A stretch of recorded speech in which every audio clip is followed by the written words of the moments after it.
The French Revolution of 1789 was one of the most significant turning points in world history, marking the collapse of an old order and the birth of a new vision of society, politics, and governance. France in the late 18th century was plagued with deep social, economic, and political inequalities that created tension between the monarchy and its subjects. The monarchy, represented by King Louis XVI and his extravagant court at Versailles, continued to live in luxury while the majority of the French population, especially peasants and common workers, endured poverty and food shortages. This stark inequality reflected the rigid social structure known as the Ancien Regime, which divided society into three estates: the clergy, the nobility, and the commoners, or third estate.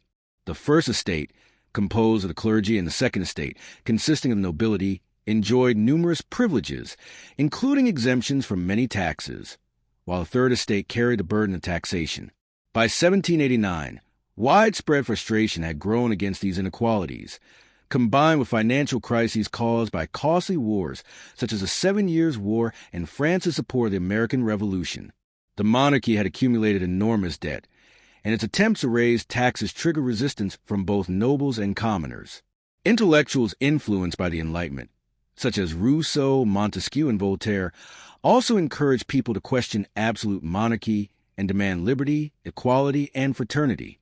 This atmosphere of discontent and the combination of financial collapse, social injustice, and revolutionary ideas set the stage for a movement that would sweep across France and change the trajectory of the modern world forever. The social structure of France prior to 1789 was a central cause of revolutionary discontent. The First Estate, though small in number, wielded immense influence due to the Catholic Church's role in everyday life. The clergy owned vast lands and collected tithes from peasants while being exempt from many taxes. The Second Estate, made up of the nobility, also enjoyed privileges, including the right to collect feudal dues from peasants, access to high-ranking positions in the army, and special treatment before the law. By contrast, the Third Estate, which made up about 97% of the population, included peasants, artisans, urban workers, and the emerging middle class, known as the bourgeoisie. This group bore the heaviest tax burdens while having the least political power. The peasants, who were the largest group, struggled with rising bread prices, bad harvests, and constant demands for rent and taxes. The urban poor also faced unemployment and inflation, while the bourgeoisie, despite being wealthier and more educated, were frustrated by their exclusion from political privilege and decision-making.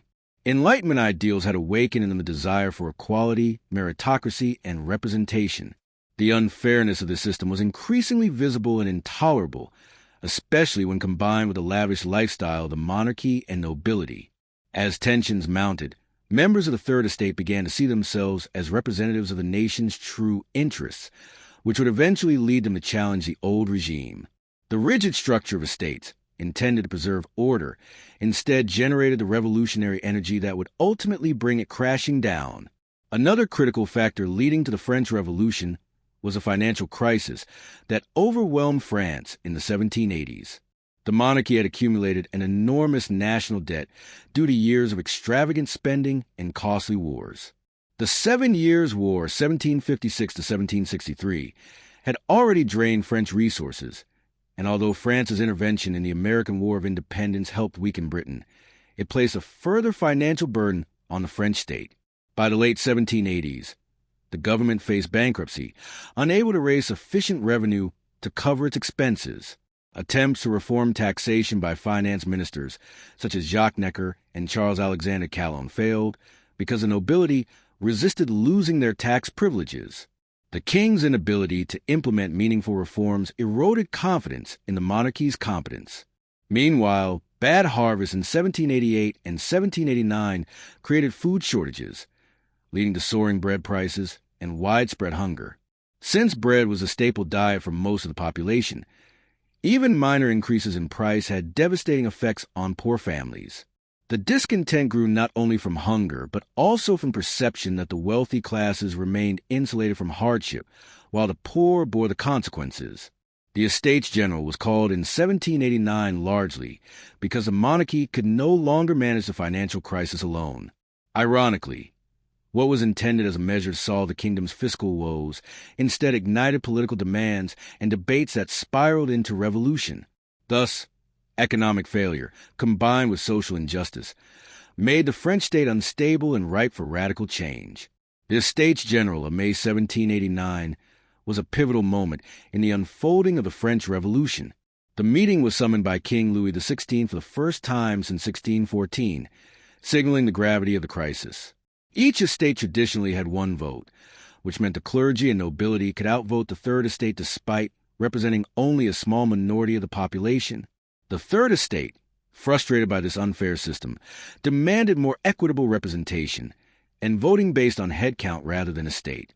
When their demands were ignored, they took a bold step by declaring themselves a National Assembly, claiming to represent the people of France.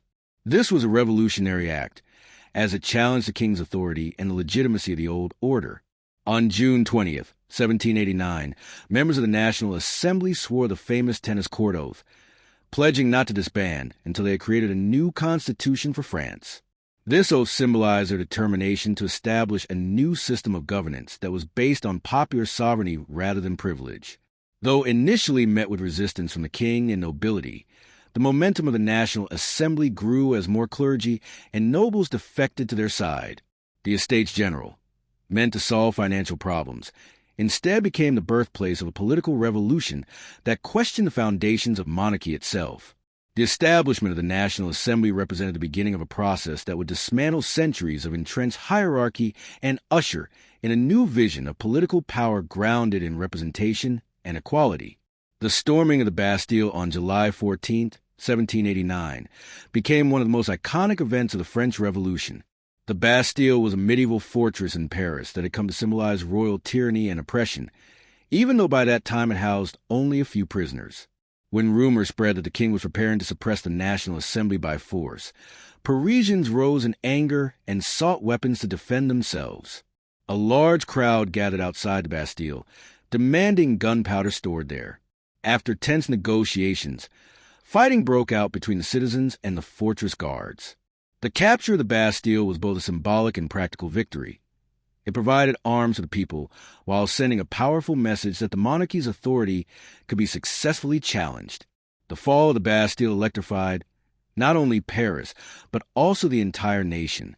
News of the event spread quickly, inspiring uprisings in towns and villages across France. It also demonstrated the growing power of the people and their ability to influence the course of the revolution. King Louis XVI, reportedly astonished, recognized that he could no longer rely solely on force to control the people. The storming of the Bastille is celebrated to this day as France's national holiday, symbolizing liberty, unity, and resistance against tyranny. It marked the point at which the revolution shifted from political debate to popular uprising, proving that the people themselves were willing to reshape their destiny by direct action. Following the fall of the Bastille, revolutionary fervor spread rapidly across France. The Great Fear swept through the countryside during the summer of 1789, as peasants revolted against feudal privileges, attacking noble estates, burning records of feudal dues, and demanding relief from oppressive obligations. This wave of violence frightened many nobles, some of whom fled France altogether, becoming émigrés who sought refuge in neighboring countries and urged foreign monarchs to intervene. Meanwhile, in Paris, revolutionary leaders pushed forward with political reforms. On August 4, 1789, the National Assembly abolished feudal privileges and declared the end of the feudal system, a monumental step in dismantling centuries of aristocratic power. Soon after, on August 26, they issued the Declaration of the Rights of Man and of the Citizen, a document inspired by Enlightenment principles and the American Declaration of Independence. It proclaimed equality before the law, freedom of speech, and the sovereignty of the people. While these ideals were not fully realized for all groups, including women and the poor, the Declaration became a cornerstone of revolutionary thought. The abolition of feudalism and the Declaration of Rights symbolized the revolution's commitment to reshaping society on the basis of liberty and equality. At the same time, these changes alarmed conservatives in France and abroad, who saw them as dangerous attacks on traditional institutions. Nevertheless, The reforms of 1789 marked a radical departure from the old order and laid a foundation for more tumultuous phases of the revolution that were yet to come. The revolution soon took a dramatic turn with the growing hostility between the monarchy and the revolutionary forces. King Louis XVI initially pretended to cooperate with the National Assembly, but secretly sought to undermine its authority. His attempt to flee France and the flight to Varennes in June 1791, where he and his family tried to escape to Austria, destroyed much of the remaining trust the people had in him. Many began to view the king as a traitor to the revolution and an ally of foreign enemies. This intensified calls for the establishment of a republic rather than a constitutional monarchy. Meanwhile, revolutionary clubs such as the Jacobins and Cordeliers grew in influence, advocating for more radical measures. Tensions increased further when foreign monarchies, particularly Austria and Prussia, threatened to intervene in France to restore the king's power. In 1792, France declared war on Austria, initiating a period of external conflict that would deeply shape the course of the revolution. The war initially went poorly, fueling suspicions of treason among royalists and moderates. In Paris, popular uprisings intensified, culminating in the storming of the Tuileries Palace in August 1792, which effectively ended the monarchy's power. Soon after, the National Convention was formed and declared France a republic. The revolution had moved beyond reforming monarchy to abolishing altogether. This radical shift reflected the deepening polarization of French politics and the determination of revolutionaries to eradicate all vestiges of the ancien regime. The execution of King Louis XVI in January 1793 marked a decisive turning point in the revolution.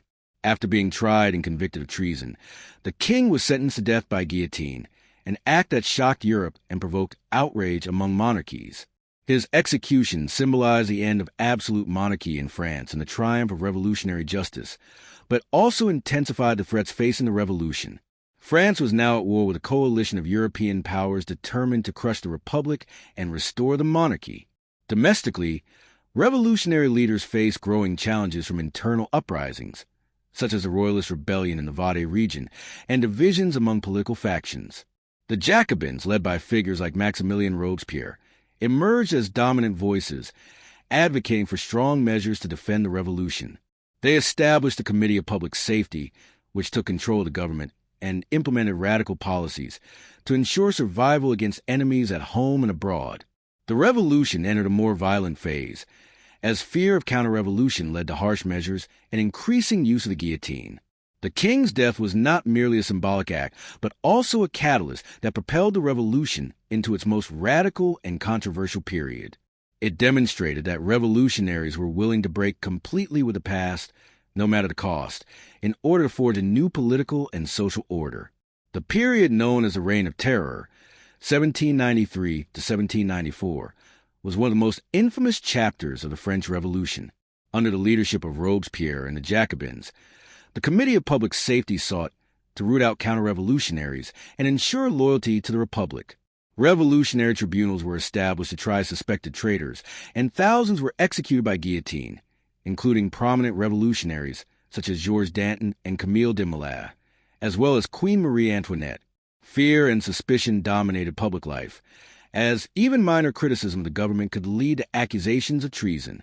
At the same time, the Jacobins pursued radical reforms, including price controls, de-Christianization campaigns, and the promotion of a new civic religion called the Cult of the Supreme Being.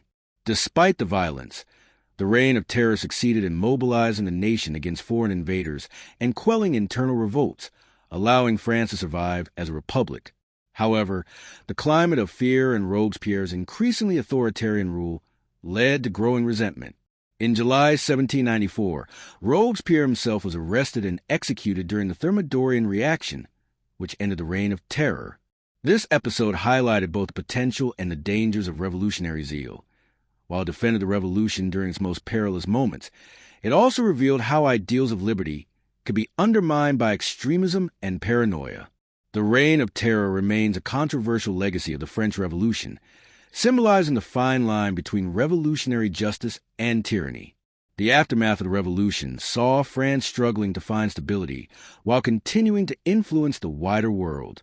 After the fall of Robespierre, the Directory was established in 1795 as a new form of government, but it was plagued by corruption, inefficiency, and ongoing conflict. France remained at war with much of Europe, and revolutionary ideals continued to inspire both admiration and fear abroad. Meanwhile, within France, debates over equality, citizenship, and rights persisted, shaping future political developments. Although the revolution failed to achieve all of its goals, it fundamentally transformed French society by abolishing feudalism, ending absolute monarchy, and promoting principles of equality before the law. The revolution also inspired movements in other parts of the world, influencing revolutions in Haiti, Latin America, and Europe. Ultimately, the instability of the Directory paved the way for the rise of Napoleon Bonaparte, who seized power in 1799 and established a new authoritarian regime while preserving many revolutionary reforms. The French Revolution remains one of history's most significant events, not only because of the dramatic changes it brought to France, but also because of the way it reshaped global ideas about politics, citizenship, and human rights. Its legacy is complex, marked by both the triumph of democratic ideals and the violence of revolutionary excess, but its influence on modern history is undeniable. The Revolution of 1789 continues to be remembered as a powerful symbol of the struggle for freedom, equality, and justice. At a distance of 19 kilometers from Paris, Versailles has a 17th-century palace. Around 8 million people visit this palace every year. This palace is witness to a revolution 200 years ago, but the palace was itself the cause of that revolution which it witnessed. How the world history was changed by a palace. The French Revolution. The story of the French Revolution changed the whole world. This story started 300 years ago in Paris. Then Paris was not as modern as today, yet was advanced as per the needs of that time. It was the largest city in Europe with 500,000 population. A protective wall was built around the city, and the river Seine flowed in the middle of it.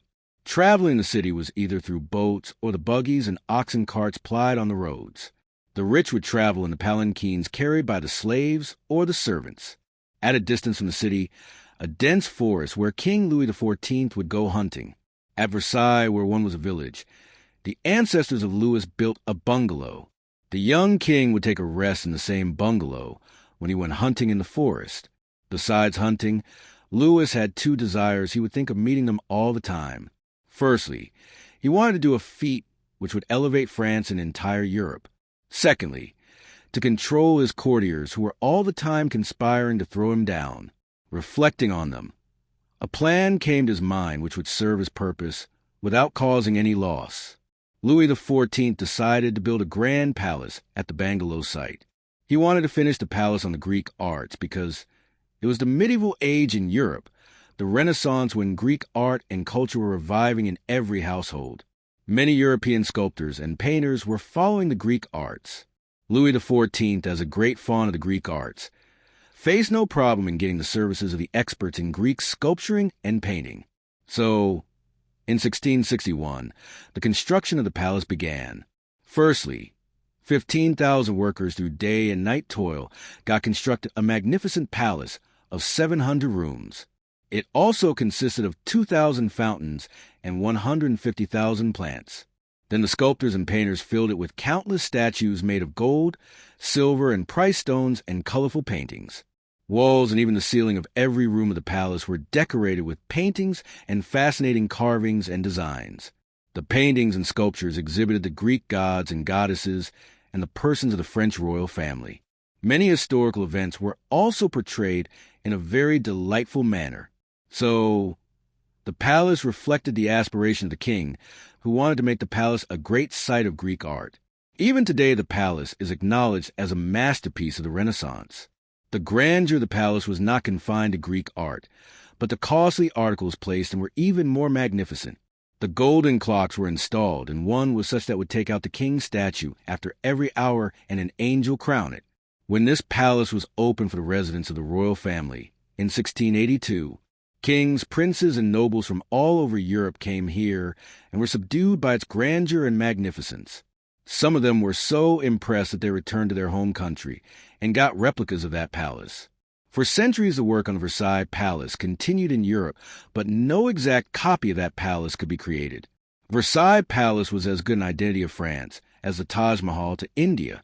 Interestingly, the Taj Mahal was completed just 30 years before the Versailles Palace. The Versailles Palace's completion met the first dream of the king by making France famous all over Europe. Now, the purpose was how to control the courtiers, who were 10,000 in number. They were the strongest people in France. The kings asked all of them to reside in Versailles Palace, which is room to accommodate 20,000 people.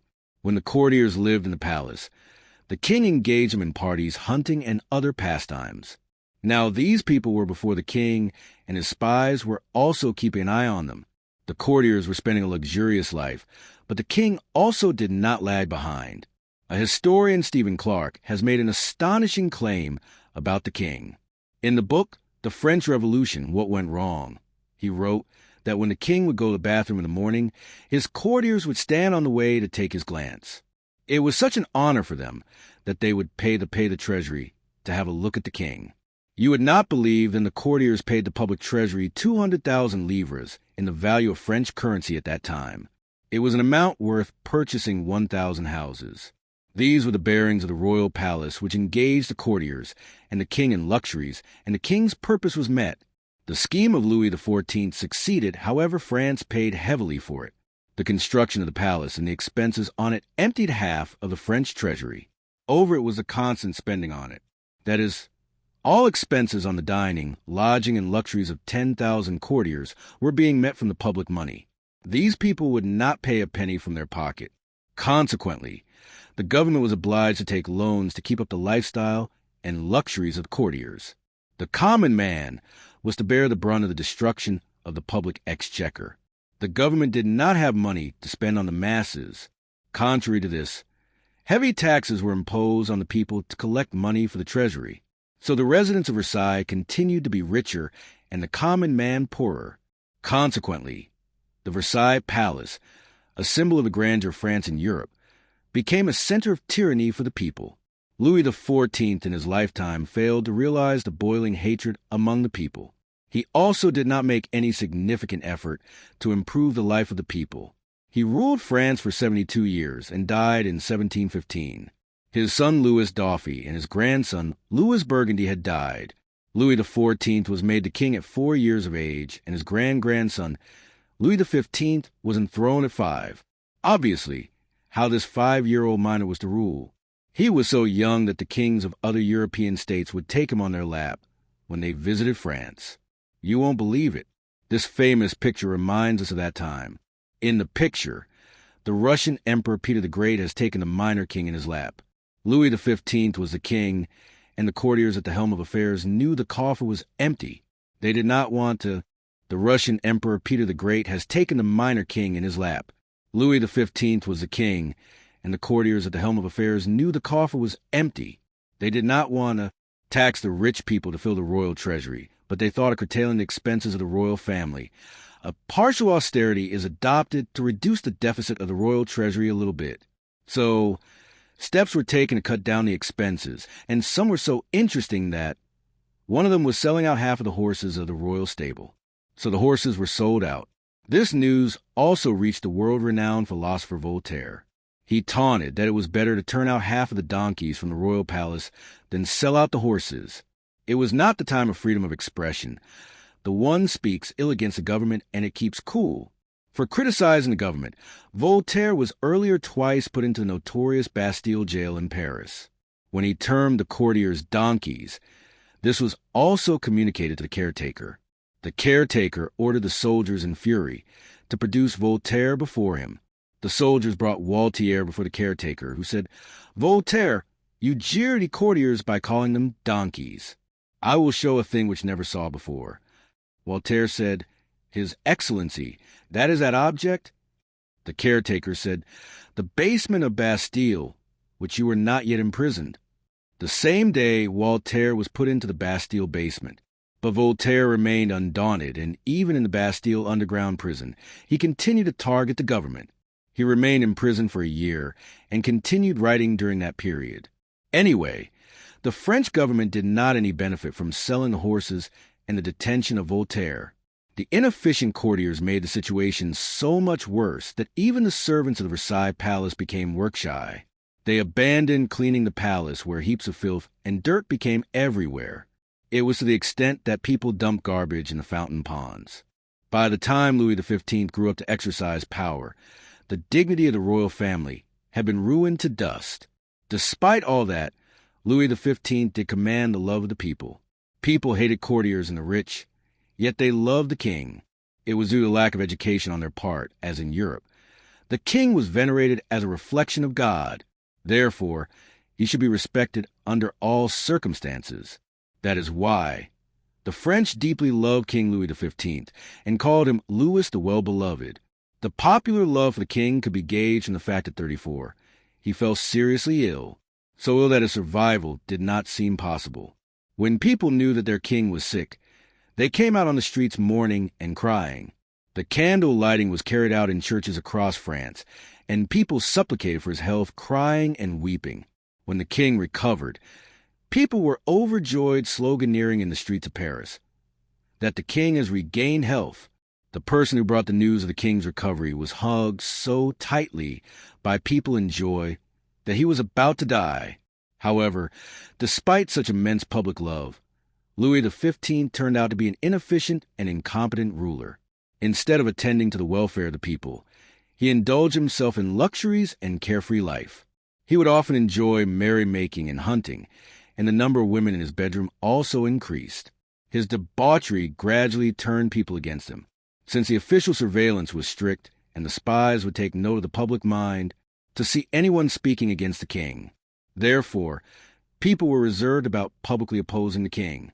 They would vent their resentment through pamphlets, which were written and spread all over the country. So, once the public took heart to attack the king in Paris. The attack failed, but it deeply scared the king. He gave up visiting Paris and preferred to stay in the Versailles Palace for the rest of his life. He knew people hated, but he did not change his habits. Rather, he continued to lavishly spend on the palace, royal gardens, and his concubines, which emptied the royal treasury. The public hatred might not have gone out of control had Louis XV been limited to spendthrifts. But the kings committed a historic mistake, which became a crime in the eyes of the people. This crime could never be pardoned. At that time, France was considered the most powerful in Europe. It had several colonies in Canada, America, and the West Indies. From these colonies, sugar, coffee, vegetables, and other items were brought to sell in Europe. That meant that despite a depleting treasury, France was still a wealthy and powerful European state. It was this power intoxication that when the France neighbor, Austria, waged war on Prussia, Louis XV also entered the battle in support of Austria. During that period, France also declared war on Britain, which continued for 7 years till 1763. Therefore, it was named the 7-Year War. Along with this battle, fights also took in North America and India. The well-known War of Plassey in India, in which the British defeated Nawab Siraj ad-Dawla, was also a part of the 7-Year War. This 7-Year War may be called the World War at that time. Both France and Austria were defeated in the war, and France was the major loser. After the victory, Britain forced France that America, Canada, the West Indies, and India should be ceded to in majority areas. So, France, already running out of money, also lost the areas which provided it with finances. So, this war bankrupted France in a way. The war was a turning point in French history, and Britain became a superpower in place of France. The entire dignity and honor of France was ruined to dust. The phrase goes that defeat is orphan. It has no father. That is why a defeated nation comes under a volley of blame. Generally, people vent their fury on the government. Rather, on some occasions, the government might have been overthrown. The same was happening in France. The French people could not throw down the king, but they hated him greatly, holding him responsible for the defeat in war. In fact, the king should have set his direction right after this much fury of the people and the defeat. He should have taxed the rich and cut down the expenses on the palace. But regrettably, he did nothing like that. The glamorous activity in the palace continued. The poor were taxed, and the king would spend the day hunting. This aggravated the fury of the people, that the king was quite unconcerned about their difficulties. This conduct of the king sealed the fate of the royal family. But the king also did not sit silent. In his wisdom, he made a last-ditch effort to sort out the situation, however, without thinking it might also be the last blunder. The king decided to tie up with the country, which had caused France's defeat in the 7-Year War. He announced a marriage of his grandson and Crown Prince Louis Capet with Austrian Queen Marie Therese's daughter Marie Antoinette. He thought his grandson, as king, would get help from Austria in the wars after that wedlock. But this announcement by the king fell like a bombshell on the people. They could not digest that the country which had caused France's defeat in the war was going to be the queen of their country to rule them in the future. The masses were opposed to this marriage, but the king was adamant. So on the evening of May 16, 1770, Louis Capet at 15 and Marie Antoinette at 14 got knotted into one. A grand party was arranged in the palace, and the European gentry greeted the young couple. Both were the future king and the queen, but the observers noted that Louis Capet lacked that spark, which a strong king must have. He appeared shy and embarrassed and devoid of the ability to make big decisions. Compared to him, the person of Marie Antoinette was reflecting a confident and strong queen. Courtiers murmured that Marie Antoinette would soon prevail upon the crown prince. It was also an alarm bell to the social system of France, which did not give rights to women in the decision-making of the government. Now the courtiers were confused as to whether the king would himself make government decisions in future, or play a puppet in the hand of Marie Antoinette. During the wedding function, a terrible storm occurred which moved the walls and doors of the palace. Maybe it was a natural indication of the forthcoming storm. However, despite doubts about Marie Antoinette and Louis Capet, most courtiers were pleased and were pinning hopes of the future in this wedlock. Louis XV was trying to avert the threats to France by the marriage of his grandson, and side by side the country was also drifting to a change. The people were also already fed up with the royal family when a new wave rose in Europe with France as center. The Renaissance was ending in Europe, and the age of reason and wisdom took its place. Now science and philosophers were taking the place of art and culture. The major philosophers Montesquieu, Voltaire, and Rousseau created an intellectual revolution with their ideas. They questioned why man was chained when he was born free. How can a king be the master of the destiny of the millions? Why not people empowered to take their own decisions? These three philosophers were contemporaries in France. They spoke the heart of the French people. So three top philosophers simultaneously provoked the people against the king. The masses, which adorned the king as a reflection of God over centuries, were now ready to constitutionally strip the king of his life under the influence of these philosophers. Perhaps for that matter, Charles Dickens in the 19th century wrote about the French Revolution. It was a season of light. It was a season of darkness. It was a spring of hope. It was the winter of despair. Instead of gearing up his grandson and his wife for oncoming threats, Louis XV would also take them hunting. Hunting, revelry, and sycophant courtiers influenced the prince to turn a blind eye to the surging popular storm. Till 4 years of his marriage, Louis Capet was not mentally prepared to control state affairs. However, the challenges of the time are not dependent on the mental state of anyone. Louis Capet was to also take the burden of the rule all of a sudden. Once the king went hunting despite his illness and his health state deteriorated in the course. So, his guards took him back to the royal palace. He was treated for many days, but his health state went down, and he also got smallpox, which appeared so loathsome to the onlookers that they would turn their face to the other side. The news of the king's illness got currency, and the people who 30 years ago had supplicated for the health of the king and called him well-beloved now did not like even utter his name. The masses were concerned about the king's illness, the same way the royal family remained unconcerned with the plight of the people. However, some gamblers made bets on the life and death of the king.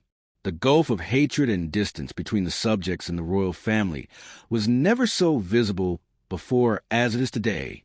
It was a declaration that if the rulers did not listen to the people, they would not stay in power. But no one in the Versailles Palace had the idea of this destruction except the ailing king. He would say, everything will sink after him. So, smallpox took the life of the king. Next year, Louis Capet was crowned the French king as Louis XVI. His spouse Marie Antoinette became the queen. This couple was to be the center of the French Revolution. The new king and the queen faced the challenges of a dwindling economy and ending corruption. They were huge challenges which needed experienced and strong rulers to deal with. It was a time of Louis Capet's ancestors when a 4/5 on the throne could run the state affairs. But the new king was scared of these challenges even before he was crowned. Once he had prayed for the help of God, as he had been enthroned at a young age. After becoming the king, Louis XVI and Marie Antoinette came to Paris. The people were still hopeful of any change by the newly made king. Perhaps they did not want to punish him for hatred for his forefathers. Therefore, thousands stood on both sides of the track to see their king and queen with this hope in their mind. Among them also was the would-be killer of the king. He was a 19-year-old young man. As an enthusiast, he was singing in the praise of the king. The king saw him from the window of his buggy, and he saw the king. Their sights clashed, and no one knew in future they would actually clash. Who was this revolutionary killer who sang in praises of the king? How did Louis XVI avenge the defeat of France from Britain? Who was Madame Deficit? Who was the she-beggar who did not thank the givers, but the givers would thank her? During the French Revolution, the sentence got currency. People should eat cake if the bread was unavailable. This sentence had such a satirical punch that it turned the hunger of the people into revenge. This sentence was ascribed to the Queen of France, and its veracity is unconfirmed. However, the people of France believed it, as they were already annoyed with her. This queen also sank her husband with herself, came more than his own inefficiency by the failures or disgrace of a woman. In 1775, when Louis XVI and Queen Marie Antoinette ascended to the throne, people hoped for the good days ahead. People did not know the king was good at heart, but he did not know how to run state affairs. When he put on the crown for the first time, he observed it burdened me. Which challenges a king face understand it. First of all, look at the system enforced in France at that time. France had a parliamentary monarchy system wherein Parliament endorsed the decree of the king to make it a law. France had a federal parliament, and provinces had their own assemblies. The parliament had 3 parts. The first included priests, etc. The second comprised courtiers and nobles, while in the third part, public representatives were included, which was also called the third state. But the theologians and courtiers made up 3% of the population, but had majority representation in the parliament. The 97% population had very little representation in the parliament, and consequently, the religious quarters and courtiers joined together to reduce the king to a rubber stamp. The parliament existed only in name over the 150-year history of France. The courtiers, with the help of the king, lifted all taxes on the rich class and imposed multiple taxes on the poor. A tax taille was imposed on anyone who would come out in clean dress and dressed hair. Lifted all taxes on the rich class and imposed multiple taxes on the poor.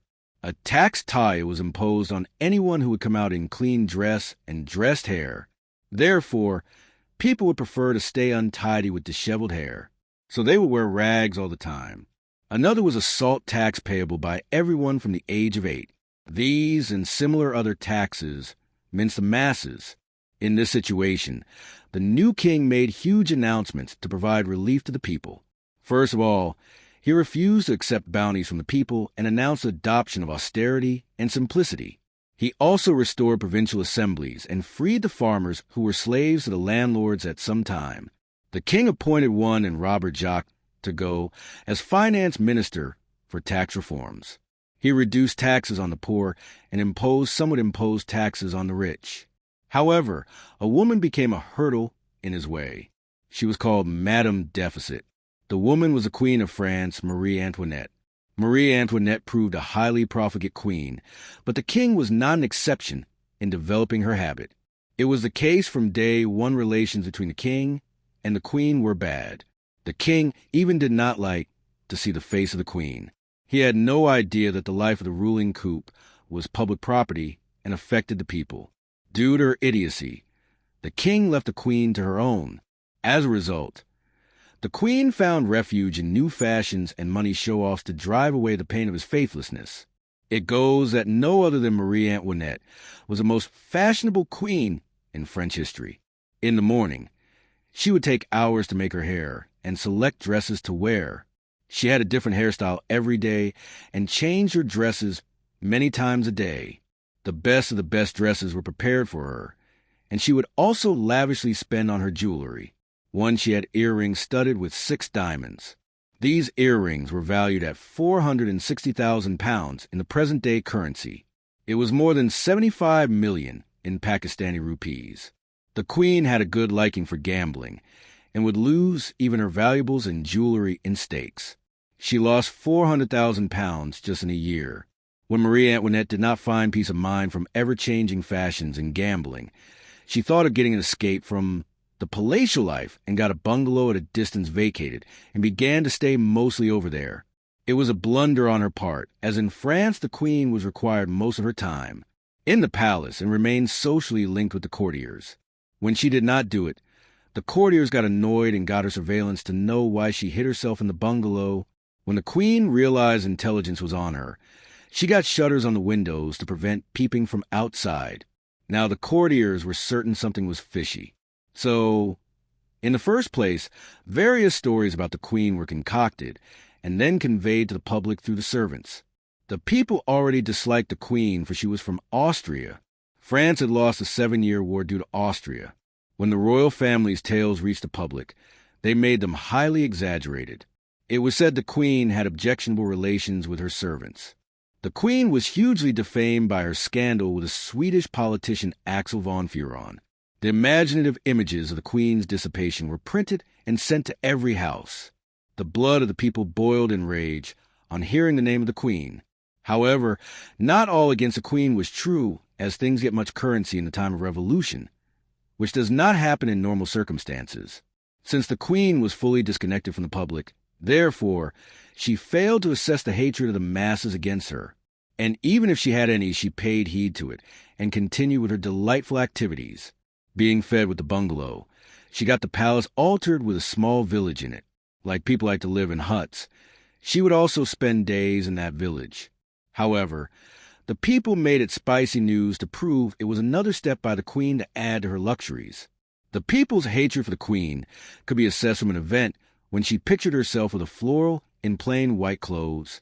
And at the public level, it was taken as an insult to France that the queen wore plain white clothes instead of royal dress. Realizing the public resentment, the queen again pictured herself in the royal dress. The old picture was removed, but the public indignation remained intact. People in hate for the queen termed his spending on the royal dresses as prodigality, and her dressing in plain was described as intentional on her part, to force the closure of the textile industry of Paris, which provided costly dresses for the royal palace. That the masses are by no way happy with the queen. Do know what major charge the queen faced besides luxuries and dissipation? It was her issuelessness, even after 7 years of the marriage. In the 18th century, issuelessness was considered an offense exclusively of the woman. The people of France wanted the queen to beget a male to inherit the throne of the country. So, firstly, she was teased for not having a child, and when she gave birth to a baby girl. People got even further annoyed, although the queen subsequently gave birth to 2 male children. But once people hate someone, they tend to find fault in everything of him or her. However, it was not only the queen who was a target of the hatred of the people, rather the king was also. Louis XVI initially provided some relief to people, but later his popularity graph began to fall down. He was taunted as henpecked, and at the same time, his courtiers turned against him. These people did not want to pay taxes, therefore they put pressure on the king that the fiancé minister Turgot will be removed and dispense with the taxes. The queen was also displeased with Turgot, as he also took exception to her extravagance. Now, the king also faced opposition from the queen, along with the courtiers. The king was already weak and felt the governance was a burden on him. It goes that once a minister resigned and the king wished over it, he might also resign. Now, when the queen and courtiers forced, the king, in order to wriggle out of the situation, removed Turgot and abolished the tax reforms. Thus, the people went highly against the king and the queen. However, things would not have gone that worse had they been limited to the tax reforms. But like his grandfather, Louis XVI also made a decision which the people would never forgive. It was a decision to fight Britain. The situation that led to making that decision was the Declaration of Independence from Britain by the Americans on July 4, 1776. The American forces defeated Britain, which, however, independence from Britain was not possible without the support of any powerful state. The grandfather of Louis XVI was defeated by Britain in the 7-Year War. At that time, Louis was young, yet the sense of revenge continued to burn his heart throughout his life. So when America and Britain waged a war, Louis found a chance to settle the score with Britain. So he entered the arena to help America. America and France jointly inflicted a crushing defeat on Britain in this war. The climax of the war came in October 1781, when British General Lord Cornwallis, along with 75,000 troops, got stuck up in the American coastal city of Virginia. France and America jointly plugged all escape points of the British Army. Eventually, Lord Cornwallis on October 19, 1781 surrendered before the hero of the War of Independence, George Washington. After the defeat of Britain in Yorktown, America gained independence. France also avenged the defeat at the hands of Britain in the 7-Year War. The war had a pleasing aspect, that its beginning mended the ties between the Queen and the King somewhat. During the war, the Queen supported the King in every gathering and on every occasion. When the French Navy routed the British Navy, the Queen designed her hair after the French naval ship. However, this added to the public hatred against the Queen that the French people, since people did not want to take part in the war. When the Queen supported the war, people believed it had been initiated by her. Even the victory in the war failed to please people, as the common man did not get any relief from it. The areas France lost in the 7-Year War could not be retrieved. Tobago in the West Indies and Senegal could be retrieved. Secondly, the war expenses completely emptied the royal treasury. It goes that France spent so much money in this war that could sustain 7 million French for a year. It meant that the personal vengeance of the king was paid for by the poor masses. Therefore, the American War for Independence gave a sense of revolution to the French people. They realized that if they had to get rid of the excessive taxes and more representation in the parliament, they must fight the king no matter if it demanded picking up arms. The revolutionary mind of the French was first revealed when, in order to refill the royal treasury, the king announced the imposition of new taxes. The masses' opposition to the new taxes came through every provincial assembly, which refused to pass this tax law. Hence, for the first in French history, the king's authority was challenged. Rather, demand for reframing the Constitution became widespread. The new Constitution would make the Parliament more powerful than the king. The American War of Independence encouraged the French, but the value of people in the new state, Parliament, and civil rights needed constitutional supremacy, for which a clearer ideology than America was required. They later became thankful to a she-beggar for this ideology. Who was she? It goes that after the French Revolution, an old woman was begging in the crowd. Suddenly anyone shouted, "Oh, she is the wife of our benefactor Rousseau. Let's help her." People gathered around her and gave her money. They were also grateful to her. The reason is that her husband Rousseau, who had died 11 years before the French Revolution, was the basis of this revolution. Rousseau was among the leading philosophers of the European Age of Reason in the 18th century. Although then Voltaire and Montesquieu were also well known, the historians agree that Rousseau's philosophy played a pivotal role in the French Revolution. The most popular book by Rousseau is Social Contract, which in Urdu is named Imrani Muwahida. The book by Rousseau presents a new ideology of the state, governance, the nation, and society. The part of the book stirred the whole of France when described every citizen as a ruler of the state. The state will not own by all people and not by the rich, the king or the religious class. No tax will be imposed, no government formed, or part taken in war without the people's consent. Rousseau also spelled out that man is born free, therefore no restrictions of law could bind him. Although for the sake of coexistence in society, man renounced his part of freedom and followed social laws. The state is responsible for protecting his life and property in return. Thus, by giving a clear-cut democratic ideology, Rousseau declared an open war against the monarchy and theocracy. Now Rousseau's philosophy became the talk of the town, and the French people, who had compromised with the situation, And their miserable plight as predestined at once got spirit and rose up.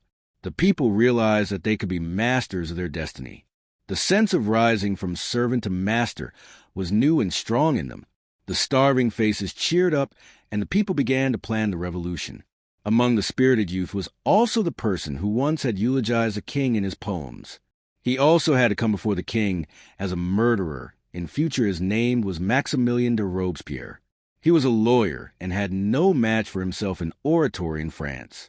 Like other common people, he also desired change and revolution, but that change was not so simple. As it was for the first time in the modern world that a nation was planning the revolution to free itself from its own people and not from the aliens to change the system. A revolution was going to happen which was to become a basis of future revolutions, the Civil Rights Charter and philosophy. So the weakness of the king, the ignominy of the queen, the American War for Freedom and Rousseau's philosophy laid the foundation of the French Revolution. Bread was the element which took the lead over all others. How did bread stir a revolution in France? The king also joined the revolutionaries. In France, a bread is made, which is called a baguette. In France before the revolution, bread was made in a similar way, but in a larger size. This is a famous bread for which the revolution took place in France. We are showing you the story of the revolution that was born out of hunger. When 1788 began, it was like the end of the world in France. What happened was that in these days, the price of a pound of bread doubled in France. Now the same bread, which used to be available for 200, was now available for 400 or 500. So the situation was that a poor French family, who usually earned 12 or 1500 a day, used to eat 2 pounds of bread. In other words, the price of bread began to double. This meant that the poor would now have no money for any need of life except for 2 pounds of bread. This apocalypse was caused by a natural disaster. Although the French people were already deprived of bread due to the fact that, but in 1788, the storm became more severe. First of all, the rains completely stopped, and when they began, thunderstorms began to fall from the sky. And around Paris, in an area of 3,500 kilometers, all the crops were destroyed. Not only that, the cold weather was so severe that the main river of France, the Seine, froze completely. Due to severe cold, many fruit trees, including olives, dried up in hundreds of thousands. The bread disappeared from the market in such a way that despite spending money, no one would get it.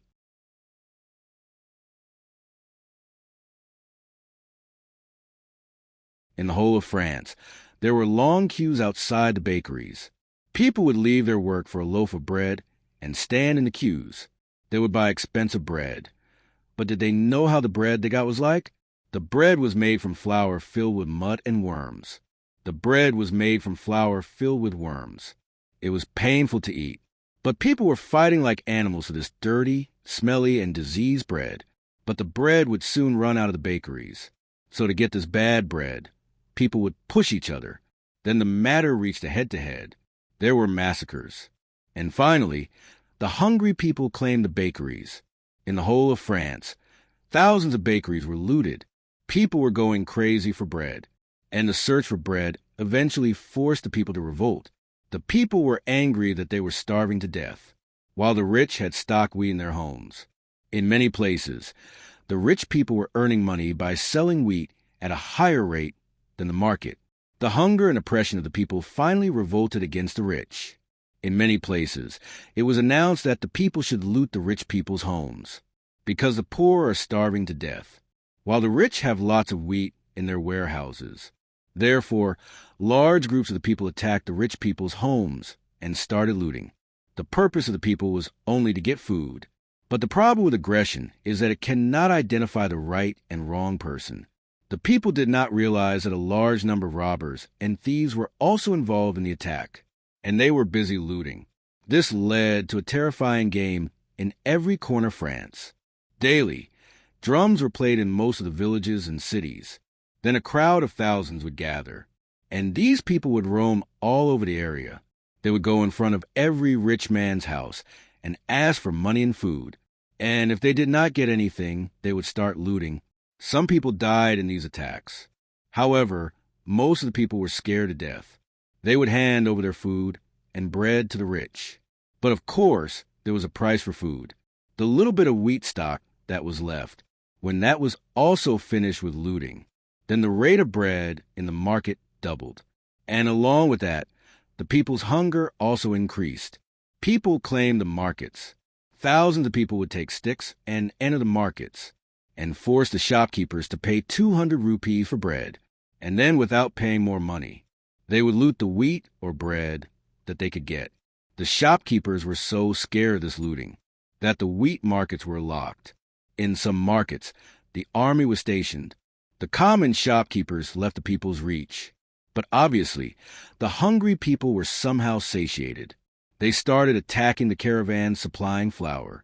Men, women, children, swords, knives, and sticks. They would hide in the jungle and attack the caravans on the way. Many times, the caravans asked us to take the wheat, but give us the money for it. But we were not getting the money. The limit was such that the gang of goons would loot the stock of wheat in a house. They would say that you will get the money on the next harvest. But who saw it yesterday? The owner knew that he would not get any money now. In many places, the crowd burned all the paper records of the shopkeepers so that they could not do any accounting. That is, a terrible kind of looting had begun all over France. The interesting thing was that the looters were not looting jewelry or money, but they were looting bread. And this period had shut down business all over France. The laborers left their work and spent the whole day looking for bread. The result was that business in France was completely shut down, and only the fight for bread was going on. It was not that the government was completely idle and was not doing anything to stop these riots. The government had immediately instructed the farmers and wheat dealers that the shortage of wheat should not be allowed in the market. The wheat importers were also given more facilities. Many wealthy people and priests were also doing charity. The government also took a loan of 400,000 francs to buy more wheat. But the bread crisis in France did not end. Because of hunger, there were so many beggars in France that there were only 30,000 beggars in the area of Saint Antonio in France. The hungry people were now eager to steal the government's goods. During this period, there was a turn that turned the fight for bread into a political struggle. It happened that rumors spread among the people that instead of getting expensive bread, the government has imposed various taxes on wheat. If these taxes are abolished, bread will become cheaper.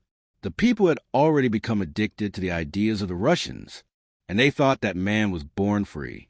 And without the will of the people, no tax can be imposed. Therefore, now the anger of the people turned to the government institutions.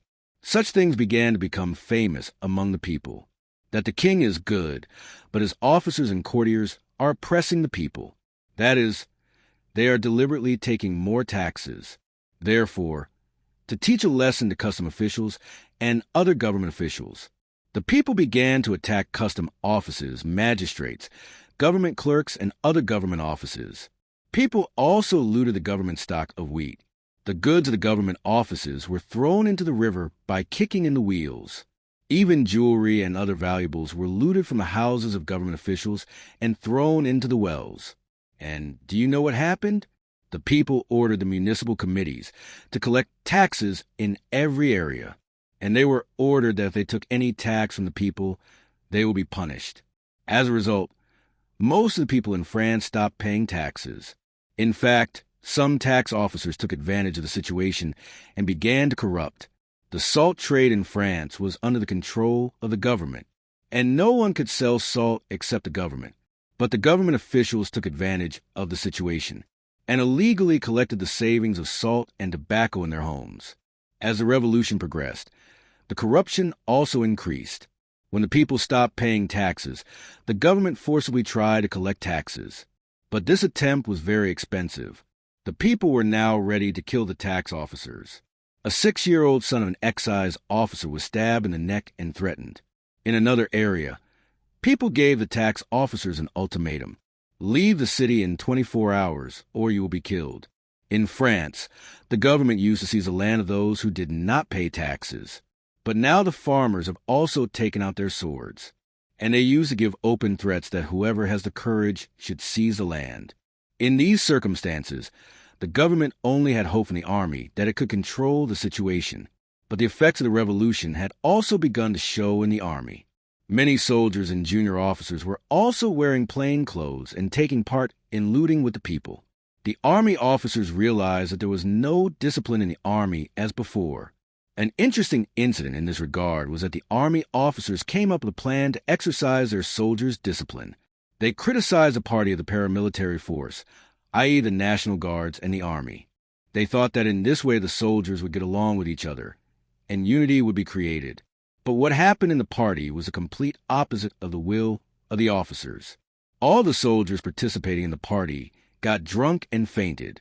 There were milk soldiers scattered all over the tables and the floor. That is, all the discipline was ruined, and this experience was a failure. The soldiers who had fainted in the party, the next morning, got up in this hangover and started looting the surrounding areas. It was a kind of rebellion. For days later, the army officers who were still supporting the government, they attacked these rebellious soldiers. They hanged some of them and arrested the rest and took control of the rebellion. Whenever the army acted against the looters, the people stood up in support of them.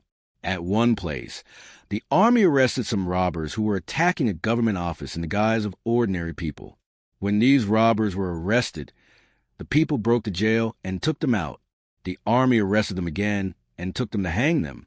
Thousands of people gathered near the hanging ghat and started shouting slogans to release the criminals. When the scattered people were out of control, the soldiers brought a cannon. They pointed it at the people and said, "If anyone speaks now, we will shoot him with a cannon." No one spoke, and the criminals were hanged. But this was just an incident. In the whole country, everywhere, the people could not be stopped by threatening to shoot with a cannon. It had also become famous among the people that the government had imprisoned innocent people in prisons. So now, after the tax was closed, it was time for the prisons to be broken. The people broke many prisons and released all the criminals and innocent people. So much was happening in France. To control all this, a powerful leader was needed. This was the same test that the king was afraid of and said, "I wish I could resign." Louis XVI did not have the ability to make tough decisions. Some people also say that he wanted to teach bureaucracy and his courtiers a lesson. Therefore, when the people were being imprisoned in every part of France, the king did not care. Anyway, the problem with the revolution is that until they do not knock on the doors of the palace, the people sitting inside have no idea how serious it is. The king also thought that since the people were hungry, let them vent their anger on the rich. Everything will be fine in a while. The king had strictly ordered the army not to fire on the people without extreme necessity. The army commanders were also giving the same order to their soldiers. In a way, the king was supporting the revolutionaries. He did not think that tomorrow the revolution would not care about anyone. The king lost the most important opportunity to stop the revolution because he did not make a decision in time. How did the king get this opportunity? It so happened that 150 years after the king's order, a joint session of the parliament, which was called the States General in France, was called for. In 1789, a session of the parliament was held in Paris. But the problem was that people had become very emotional about these sessions. The people were with the third part of the parliament, i.e., the third estate. But in the third estate, such people had been selected who incited the people and took out their opinions. These people called their enemies the enemies of the people, and all over France, they wrote letters to the municipal committees. A member of the municipal committee would stand in the square and read the letters written by them, and thousands of people listened to it. That is, through these letters, the people were aware of the proceedings of the parliament. Although newspapers were published in those days, most people trusted these letters. Now, if a wrong thing was written about a person in this letter, the people would hate it. The same kind of things used to happen in Paris with respect to the municipal committee. And then such rumors about a person broke out, and the whole of Paris was on fire. The name of this person was James Baptiste Rebellion. He was the owner of a factory that produced wallpapers. About 350 workers worked there. He was good at business. When he entered the field of politics, he also became successful and became the chairman of the assembly. On April 25, 1789, there was a rumor about him that he stood in the assembly and spoke against the people. Now, no one knew what it was and whether he did it or not. The enemies of the rebellion, or the unaware people, searched for this story. The rebellion has said that if any worker can afford to pay for the expenses of his wife and children even on a daily basis, then his salary should not be increased. When this rumor broke out, the people rose in anger. There were slogans everywhere that the rebellion was a traitor to the people and that he should be killed and all his property burned. Although this was not true, the rebellion itself paid a salary of 2,500 rupees per day to its lowest paid workers. In fact, at a time when all the wealthy people were closing their factories, the rebellion closed a factory taking care of workers and did not reduce anyone's salary. Still, the people were getting angry believing a rumor. They wanted to kill the rebellion at any cost.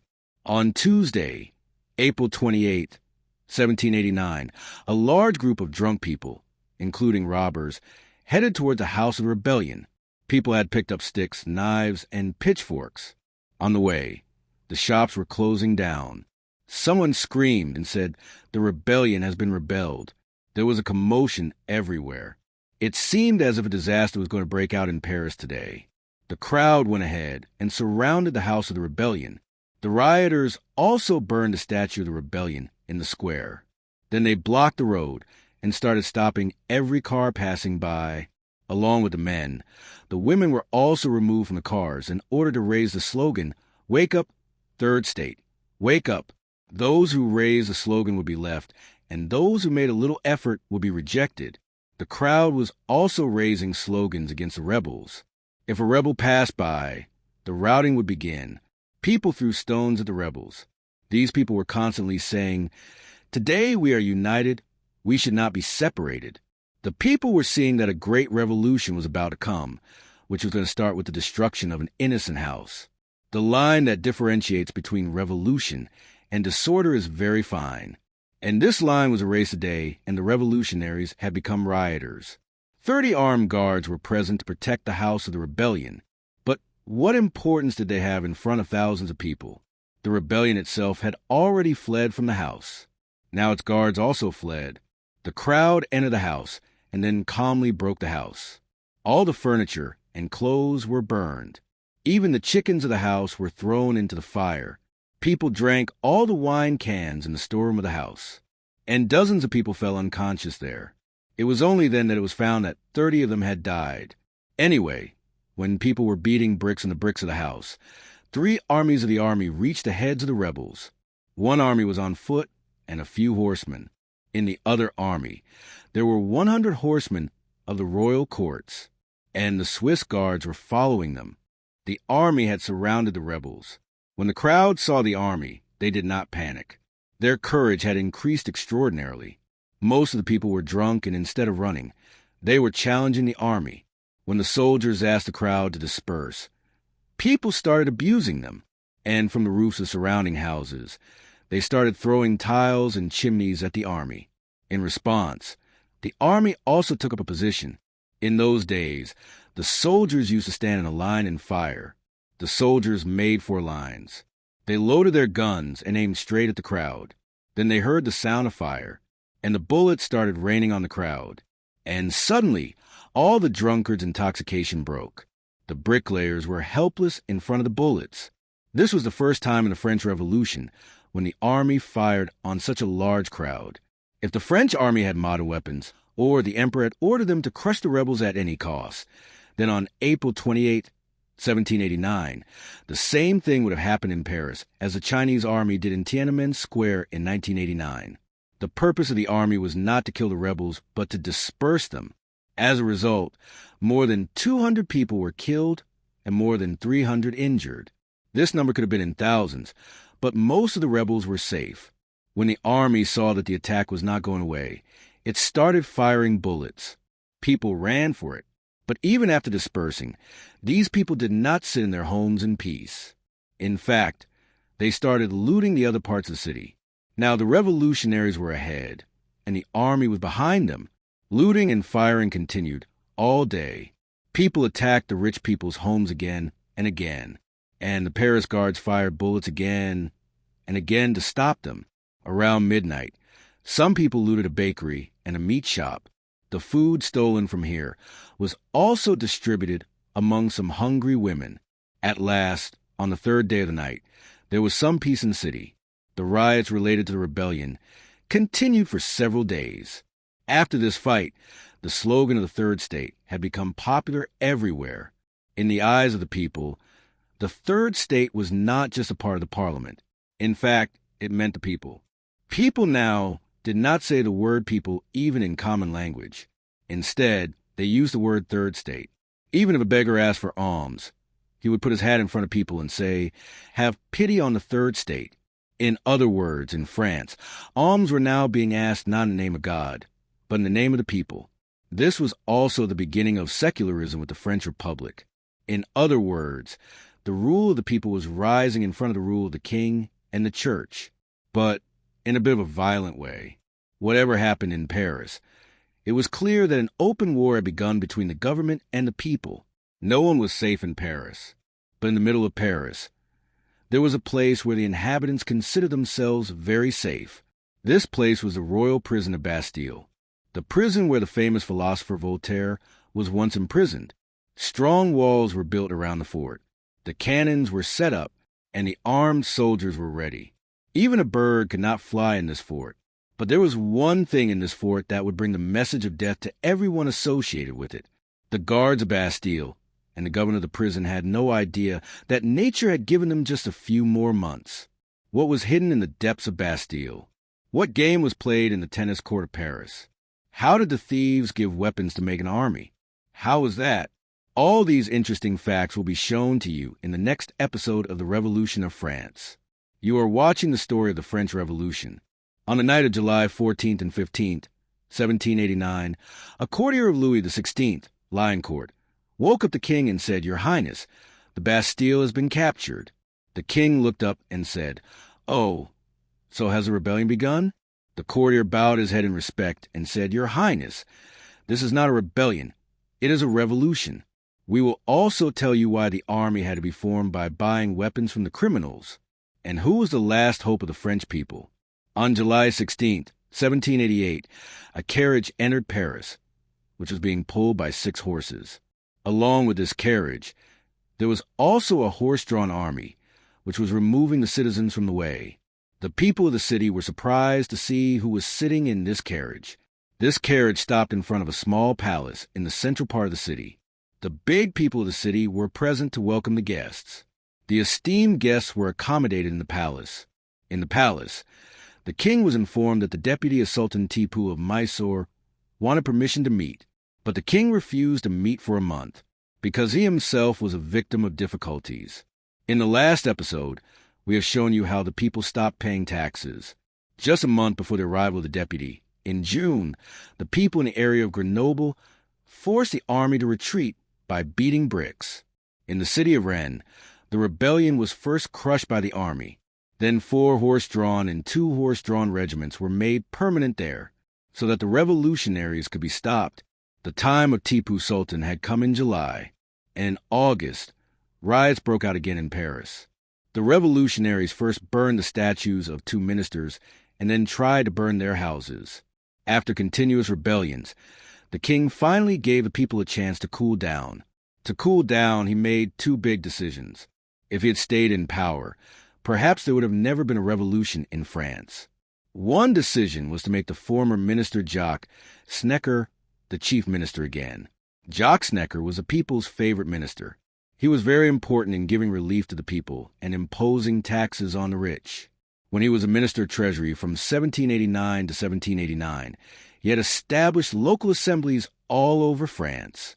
These assemblies stopped the king's decision to impose new taxes. This is why people like Snecker so much that when an official of the church said bad things about him, people beat him up.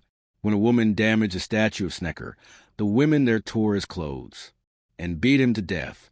So the king tried to win the hearts of people by making Snecker the chief minister. And in this situation, Jacques Snecker was the last hope of the revolutionaries. The second important decision was that the king gave the order to implement the joint statement of the parliament and the announcement of political reforms. As the prime minister, Jacques Snecker was also responsible for arranging the state's journal. We had shown you in the last episode that this meeting was held in 1789, but the States Journal was to be held only after the Parliament was elected, so the preparations for the election in France were in full swing. And along with that, there was a storm of pamphlets in the country. The people began to write their demands on hundreds of thousands of pamphlets and distribute them across the country. The big demands included a reduction in taxes and more powers to the people. The people began to write their demands on hundreds of thousands of pamphlets and distribute them across the country. The big demands included a reduction in taxes and more powers to the people. The election season was going on in France, and along with that, there were negotiations between Tipu's deputies and Louis XVI.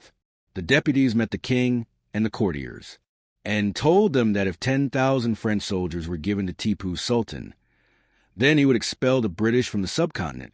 When the French government was crying for the national treasury to be empty, the deputies told them to send soldiers and Tipu's sultan would bear all their salaries and expenses. But Louis XVI was afraid that the French people were already fed up with wars. If a new war broke out, they would have to pay for it. This disappointed Tipu Sultan's deputies. We can say that if France had helped Tipu Sultan at that time, perhaps India's future would have been different.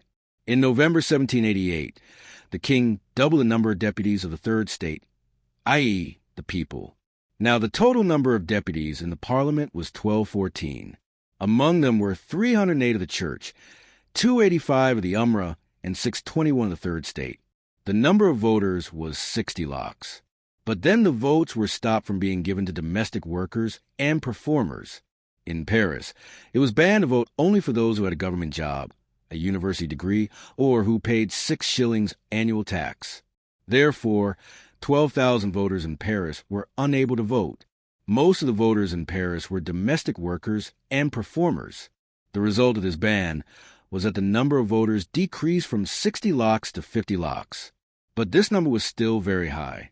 So many people in Europe had never taken part in voting. Voting began in February 1789 and continued till April 1789. The way of the election was that the people did not have to elect their representatives directly. Rather, they had to select electoral assemblies. These electoral assemblies later had to select the representatives of the parliament. This was an indirect election. Electoral assemblies were held in Paris on April 1789. During this time, the rebellion took place. We have already shown you the story of the rebellion. During these riots, almost all members of the third state were against the king. Among them was a young man from Paris who had read poems in praise of the king. But the king had ignored him. This young man, Maximilien Robespierre, felt insulted, and this feeling had taken root in his heart. Now Robespierre, with mixed feelings of revenge and revolution, went to Paris to take part in the assembly. The king's mistakes were the reason for the rebellion. The king had agreed to form the parliament, but he did not accept it wholeheartedly. He was afraid that the parliament would take away his powers and end the reign, because the majority of the third state was influenced by the philosophy of the Russians, and Russia's philosophy was obviously against the rule of the king. This was the reason why on May 2nd, 1789, the new members of the parliament met the king. The king did not talk to the members of the third state directly. The parliament was to be held on May 5th. Before that, on May 4th, a procession was held from the Notre Dame Church in Paris to St. Louis. All the members of the parliament, members of the royal family, the king, and the queen also participated in this procession. The whole of Paris was crowded to see this procession. Millions of people were standing on either side of the road or sitting on the roofs of their houses. The people were happily chanting slogans, seeing the people of the third state. But when the king and queen passed, the women started chanting slogans against the queen. Some women also chanted the slogans of Duke of Orleans. Duke of Orleans was a prince who supported the people. He had also given a building to the people where the people used to give speeches against the king. And most of the speeches were against the queen's wasteful spending. That's why the crowd was teasing the queen. I don't know if this is true or a rumor, but those who say that the queen heard the taunt of the people and escaped unconscious. She managed to escape, but until the procession ended, she hated the people. This procession ended. But the next day, a parliament meeting was held, in which the king gave a speech. In this speech, the king criticized the people in hidden words and said that those who talk about change by changing the old traditions are wrong. The people of the third state did not like this speech. A representative wrote, "Now the war has begun." After 1614, the first formal parliament was formed in France. This was a historical event, but there was a legal issue with the parliament. That is, until the three parts of the parliament, i.e. the priest, the Umra, and the third state, did not participate in the session, no law could be passed in the parliament.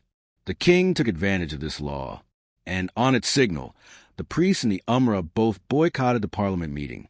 Now, the people of the third state went to the meeting alone, but obviously, this meeting had no legal status. This was another attempt to make the parliament a rubber stamp. But this time, the people did not sit quietly. The people did one thing. They started going to every session of parliament. Only representatives of the third state came to the assembly, and the galleries above the hall remained empty. The people seized these galleries. Now at least 600 people attend the session every day. But these people were not just silent spectators. In fact, they spoke openly about everything that was going on in the session. If any member of the assembly spoke against the interests of the people would vote on it and threaten to kill him. In fact, if there was any decision in the third state, the people sitting in the gallery would also participate in the voting forcefully. In a few days, the assembly practically became a slave of the people. Now the representatives of the third state could not make any decision of their own accord, and the people were shouting slogans in favor of the third state. But the third state could not say anything against their will. That is, the fundamental right of expression of opinion and opposition, which is a foundation of democracy, was over. This was not a tolerable democracy, but an intolerable dictatorship of another class. What was the attitude of the people towards the representatives of the assembly? Let's assume that once a member of the assembly criticized a majority decision, a person from a gallery jumped into hall and grabbed the representative's collar and said, "Shut your mouth." During the session, if the people had any doubt that he was supporting the rich class, they would write his name on the posters. Then these posters would be distributed outside the assembly to those who raised their hands and pulled the rickshaw. These people would roam all over the city, and they would tell him whatever they got. And in this way, the representative who had a different opinion from the majority, who was elected from the third state, would be defamed all over the city in one day, which would make his life miserable. This was the situation of the third state. That is, the people who were going to parliament session. But those who were not going, i.e. Padri and Umra, the people had waged war against them in the streets and in the markets. People crushed a priest under their bare feet. The police informer was drowned in the Faubourg Lake. On June 25th, people threw stones at the buggy of the Archbishop of Paris. The driver drove the buggy away and reached home. But the people who were coming behind surrounded the house and broke the windows and doors. And the bishop was forced to support the representatives of the third state. There was so much hooting against the king's secretary and a minister that the secretary died of shock. Later, the archbishop was also killed. All this was going on. But apparently, the parliament could not run for long without legislation. In these circumstances, the people of the third state made a unique decision which changed the history of France. The decision was to invite Padri and Umra to the joint session for the last time.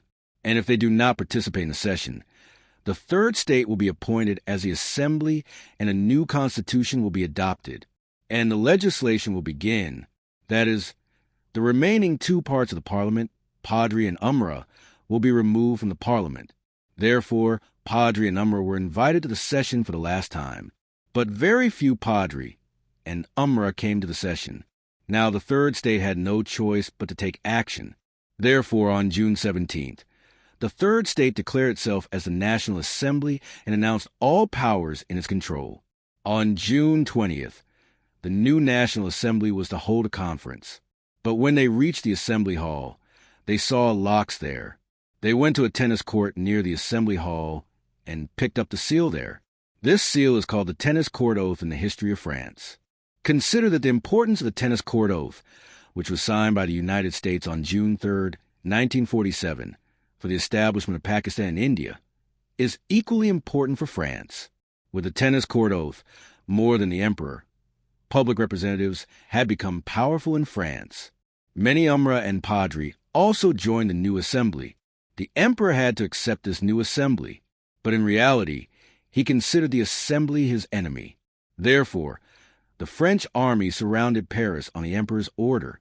Now, there were two governments in France. On the one hand, the emperor, his courtiers and Padri, whose government was based on the power of the army, and on the other hand, the people's parliament, which was based on the power of the people. Now the war was over. The royal army was surrounding Paris. So the people also started making their own army. In Paris, 48,000 people were enrolled in the People's Revolutionary Army. And do you know where weapons were bought for the Revolutionary Army? From thieves and robbers. One gun cost 3 livres, one sword cost 12 cents, and one pistol cost the same. But these weapons were not enough. Now the public's attention was on Bastille's prison, where there was a large collection of weapons. The people might not have attacked Bastille, but the problem was that on July 12th, the emperor dismissed the deputy minister of the people, Jacques Necker. When this news reached Paris, people picked up the bodies of Duke of Orleans and Necker and started shouting slogans in the city. The royal palace in Paris, which was called the Tuileries Palace, was closed by chairs. All shops, bakeries, and wine shops were also looted. Some of the French guards also rebelled and fired at their own comrades. And the People's Parliament was also calling for the people to be armed. People knocked on the doors of the rich people's houses and said, "Give me weapons and bread." And where you don't get anything, you start breaking things. For 2 days, there was a lot of looting in the city. There were piles of broken things in the streets. People were also drinking the wine they had stolen from the shops, and they also forced the passers-by to drink. The spilling of wine drums on the streets caused mud in the streets. Wine was also flowing in the gutters. In a way, the whole of Paris was drowned in wine. Then the sun rose on July 14th, 1789. The Bastille guards saw that hundreds of people had gathered in front of the prison. These people came to take over Bastille and loot the weapons in it. But this was not that easy, because Bastille was a very strong fort. It was 8 towers, 40 to 100 feet high, 30 feet thick walls, and 80 feet wide. It was an indestructible fort for the people of Bastille. There was a large fence in the protective wall of the fort. A drawbridge was used to enter the fort. After the fence, the fort began. Another drawbridge was used to enter the fort. There were only 7 prisoners in the prison, and they were not political prisoners. In fact, they were criminals. There were only 120 guards for the fort.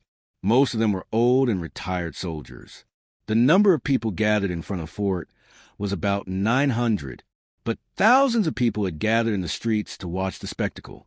It was surprising that the women of the rich families also came to their gardens. They left the gardens and joined the spectators. The attackers told the 49-year-old governor of the fort to hand over the fort to the people. The governor treated the people who had gone to the governor with respect. He also invited the people's delegation to have lunch with him. The people also fired at the fort, but the governor did not order retaliatory firing.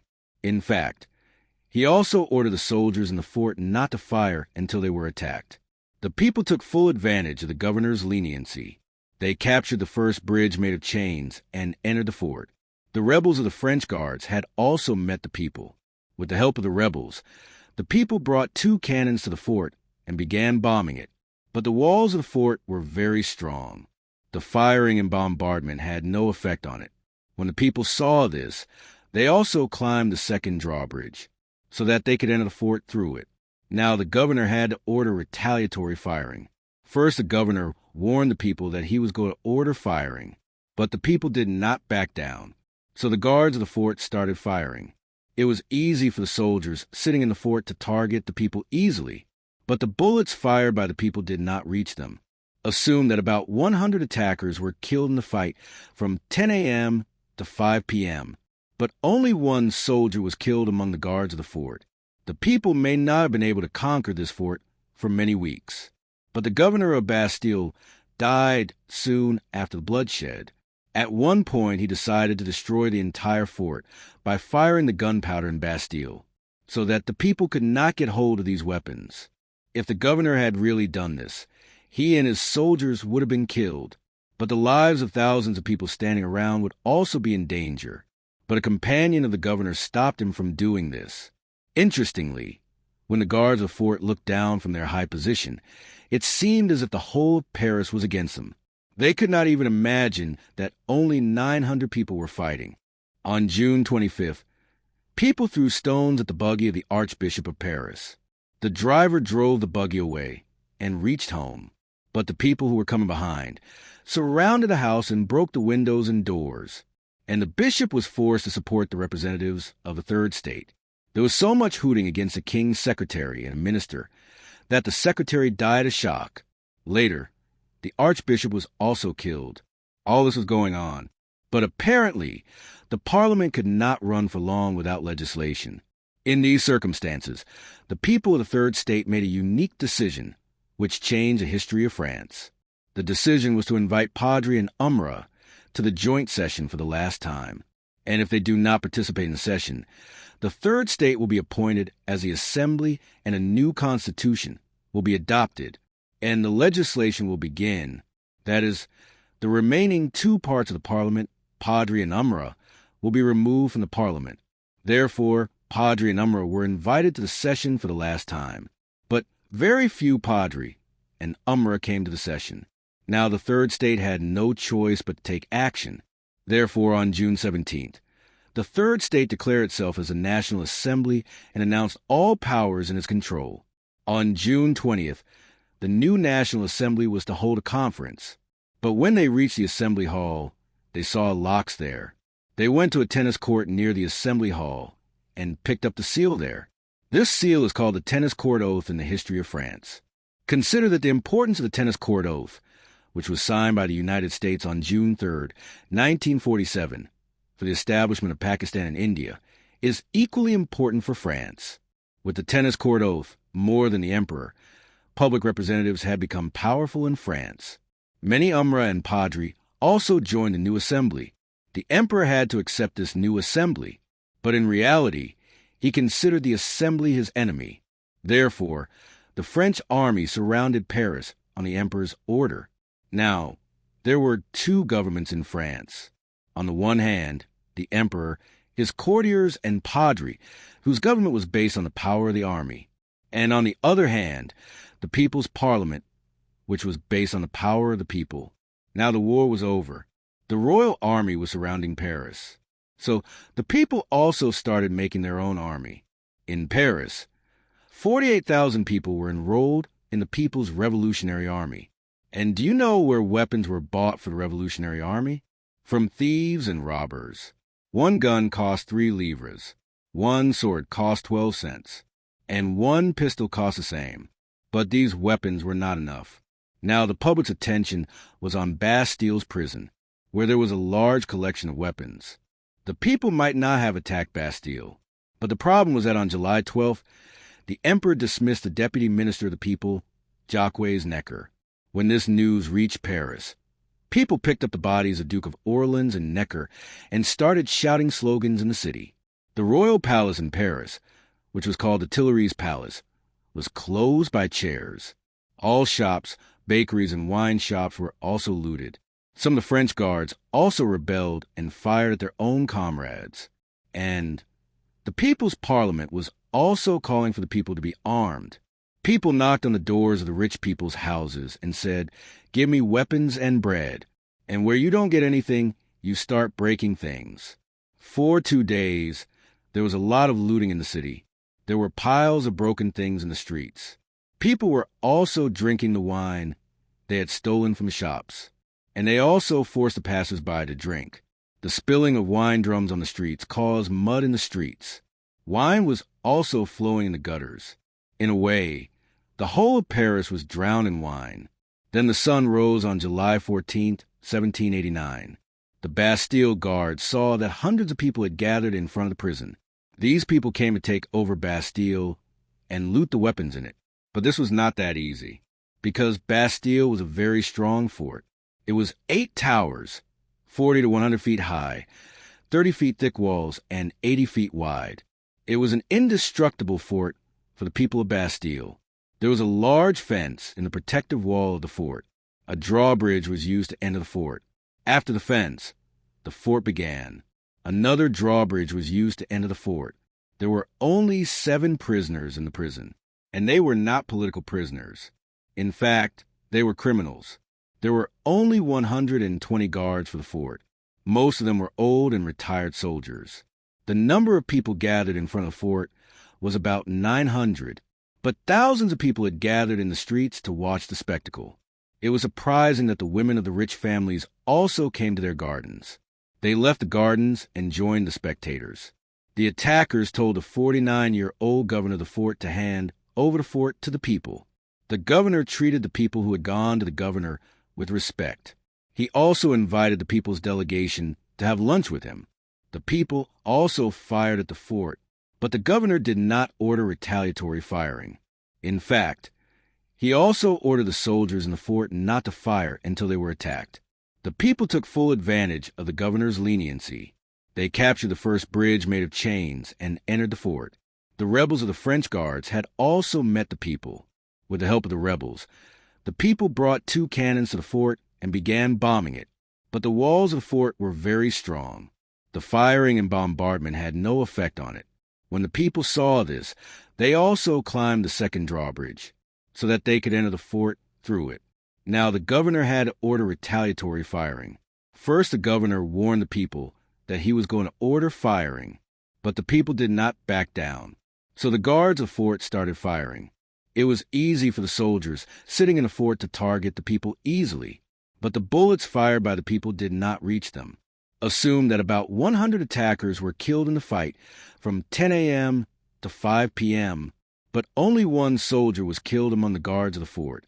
The people may not have been able to conquer this fort for many weeks, but the governor of Bastille died soon after the bloodshed. At one point, he decided to destroy the entire fort by firing the gunpowder in Bastille, so that the people could not get hold of these weapons.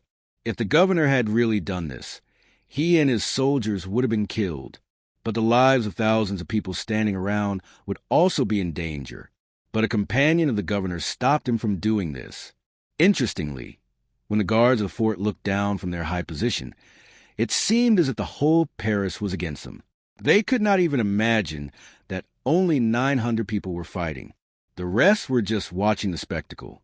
But the governor of Bastille, seeing the public pressure, finally decided to use weapons. He promised the people that he would not cause any bloodshed, and then the gates of the fort opened on his orders. This was the last mistake of the governor's life. The people entered the fort and started firing blindly. The people were so enraged that many of their own people were also killed by their firing. These people took the Swiss guards in the fort as prisoners, but started killing the old soldiers. The man who had prevented the governor from destroying the fort and saved the lives of thousands of people was hanged with a sword. Then his hands were cut and thrown in the streets. The officers of the fort were dragged in the streets mercilessly, and 5 of them and 3 soldiers were killed. Now the governor's condition is also unknown. People dragged him out and put him on the stilts. Someone was saying to hang him. Someone said to tie him to the horse's tail and drag him. When the pain and helplessness got out of the governor's control, he screamed and said, "Kill me!" And then he knocked on the head of the man who had held him. The people wrapped the governor's body in ropes and freed him from life. He was also knocking on his dead body and saying, "He is a traitor. We want his head." The man who was knocked on the head by the governor, he asked for a sword from someone and attacked the governor's neck. But the blunt sword could not work, so he cut off the governor's neck with a knife. The name of the governor was written on his head, and he was hung on a pole and turned in the streets. The attack took the head away from the stilts and took it in front of the body of the British King Henry IV. He bowed 3 times in front of the body and said, "Salute your master." The people also looted the treasure of weapons in Bastille. And do you know what they did? The people began to break the fort. Every stone of the fort was picked up, and in a short time, the name and sign of the strong fort were destroyed. Today, if you ever go to Paris, the place where Henry IV and St. Anthony's roads meet, there's a square in this place where a minaret is built. This place is called Place de la Bastille. This is the place where the Bastille fort used to be. Today, only this minaret is present in the memory of the fort. It was built 3 years after the destruction of Bastille. While only a few stones of the Real fort remain, the destruction of Bastille was the most important event of the French Revolution. Bastille Day is celebrated in France on July 14th. At this time, public holidays are held, the parade is held, pilots fill their planes, and the public shares their happiness. The destruction of Bastille has been more than 200 years. But what happened in Bastille was just the beginning. This incident shook the foundations of the French Empire. And then came the time when thousands of women started marching toward the royal palace. Then what happened? How did the rulers become the prisoners of the people? What was the scene when the hero of the people came back? And who was the hero of the people? All this will be shown to you in the next episode of the French Revolution. We will show you what was the outcome of the first revolution in French history. How did the people who opposed the death penalty become murderers? And why is it said that the revolution eats its own children? The hero walking in front of the king's carriage is actually the French general Mars de Lafayette. 8 years before the French Revolution, when France intervened in the American War of Independence, Lafayette defeated the British, so he was the nation's hero. Lafayette supported the revolutionaries when the revolution came. Lafayette had also formed the Revolutionary Army of Paris. Lafayette had given it a blue, white, and red mark, which later became the symbol of the revolution. And today, the French flag is also made up of these colors. So it was Lafayette who had given the king the guarantee of his life. So the king came to Paris to assure the people that he was not an enemy of the revolutionaries. However, the king was afraid to get the guarantee of protection. He was afraid that the people would kill him. That is why he had written his will before coming to Paris. He had also visited the church for the last time. But Lafayette saved the king's life. When the king arrived in Paris, he promised the people that he would obey every decision of the National Assembly. But we have shown that the king was not a man who would abide by his decisions. So when the National Assembly of France approved the Charter of Human Rights in August, the king refused to sign it. In this charter, all citizens were given equal rights, freedom of opinion, and religion. But when the king did not agree to this charter, the people thought that the king had broken his promise and deceived the people. So on October 5th, the people protested in front of Versailles Palace. About 30,000 women were also involved in this protest. In fact, these were the women who had come to Versailles Palace first. Then people from all over Paris began to reach Versailles. The people's protest continued all night. The Revolutionary Army led by Lafayette also reached Versailles Palace. The situation was such that the king and queen were standing in the balcony of Versailles Palace. They were watching the crowd of people and were afraid that they would be killed. But on this occasion, Lafayette went ahead and kissed the queen's hand. In Europe, women are kissed on the hand to give respect. So when Lafayette gave respect to the queen, the people's enthusiasm subsided. The royal family was saved, but the people arrested the royal family and brought them to Versailles Palace, where they were kept in the Tuileries Palace. It seemed that the situation in France had come under control. But the problem with every revolution in the world was that it could not remain peaceful, because the supporters of the old regime could not accept the new regime from the heart. And the revolutionaries did not have the courage to tolerate the people of the old regime. The same happened in France. On the one hand, the supporters of the king started riots all over the country. On the other hand, the revolutionaries also started killing their political opponents and priests. These riots gave a chance to a new group in the National Assembly to rise up. The name of the group was the Jacobin Club. The people of this club were strong supporters of the revolution, and those who spoke against the revolution were not willing to accept any punishment less than death. And the leader of this group was Maximilien Robespierre. Yes, the same Robespierre who had once read a poem in the glory of the king. Today, he was the biggest opponent of the king. Robespierre was famous for being corrupt, and no one could call him corrupt. That is, he was free from corruption. Robespierre was the biggest opponent of giving equal rights to the people and death penalty. Robespierre was once made a judge, but he resigned only because he could not give death penalty to the people. Now, this same Robespierre was leading the Jacobin Club, but his ideas had changed. And these changed ideas pushed the whole of France into a bloody era, which is called the Era of Reign of Terror. And in this era, there was a leader who shook the whole world. Even today, the name of this leader is a sign of terror all over the world. This leader was Glautin.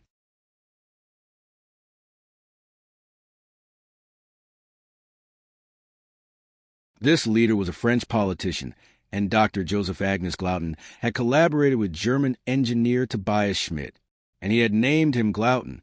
This was the leader to give death penalty to the people, in which the prisoner was strangled with a stick, and a blade was dropped on him, and the head was cut off and fell into the basket in front of him. Glautin was made to give death penalty to the people, because in this era, death penalty was given to the people in cruel ways, in which many inhumane and dangerous punishments were given, from burning alive to taking arms and legs off horses. In this way, Glautin felt that he had invented such a way of death penalty that anyone could be killed very easily, without pain. On October 10th, 1789, Glautin told the National Assembly about his plan, and said that this was the simplest way to give death penalty to the people. And then in France, every prisoner's neck was cut off by Glautin. In the period of terror, this weapon was used so much that it was given the title of National Razor. Now Glautin was ready to fall on his victims. The situation in France was deteriorating rapidly, and then one mistake of the emperor did the oil work on the burning. On June 21st, 1791, Emperor Louis XVI bribed the guards of his palace and fled with his family.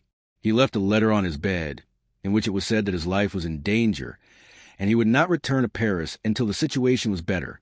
The people were very confused about the emperor's escape, and these rumors spread that the emperor actually wanted to unite with foreign powers and want to end the revolutionary government of France. There was also some truth in these rumors, because after the escape, the emperor's destination was Montmedy, the French border fort. In this period, the Austrian Empire's borders were close to France, and Austria was ruled by the brother of Queen Marie Antoinette, Leopold II. There was news that the emperor's supporters were gathering in a fort in Montmedy, and with the help of Austria, they would start a war against France. The emperor could not reach his destination, 180 miles away from Paris. A postmaster in Venice recognized him.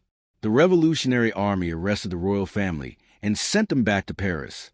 But now the emperor's reputation was over, and people were openly calling him a traitor. Not only that, the revolutionary government of France accused Austria of the emperor's help and declared war against Austria in April 1792.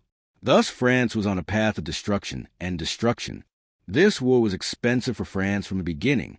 In the third and fourth episode of the French Revolution, we have shown you that the French army had weakened due to the revolution. So when the French army faced a well-organized army of Austria, the French soldiers fled the battlefield before the battle. During this time, the army of the German state of Prussia also entered France. The Allied forces seized many important areas, including Longueuil and Verdun. The General Duke of Braunschweig of Prussia also announced that the Allied forces wanted to free the King of France, Louis XVI, from the people's imprisonment. He also said that he would be punished if he did not obey the king's order. When the French people found out about this announcement, they attacked the Tuileries Palace and tried to kill the king. But on August 13th, under the order of the National Assembly, the king and queen were arrested and transferred to a prison in Paris called the Temple. Not only that, General Lafayette, who was a national hero, was humiliated and forced to resign. Finally, Lafayette was burned to death. On September 21st, the Assembly overthrew the king. This decision was correct. But with time, due to the bad situation in France, the revolutionary government made some tough decisions, which were against the spirit of revolution. The government introduced a new law of the country in 1791.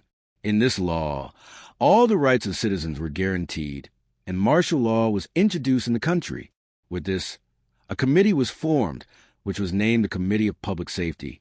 Initially, there were 8 members in this committee. Later, the number of members was reduced to 12. This committee was given all the powers, including martial law, starting a war and punishing opponents, which were usually given to the dictators. Now, only 12 people were ruling all over France, and they had such powers that they could kill anyone, and they used these powers wholeheartedly. Robespierre was the most powerful member of this committee.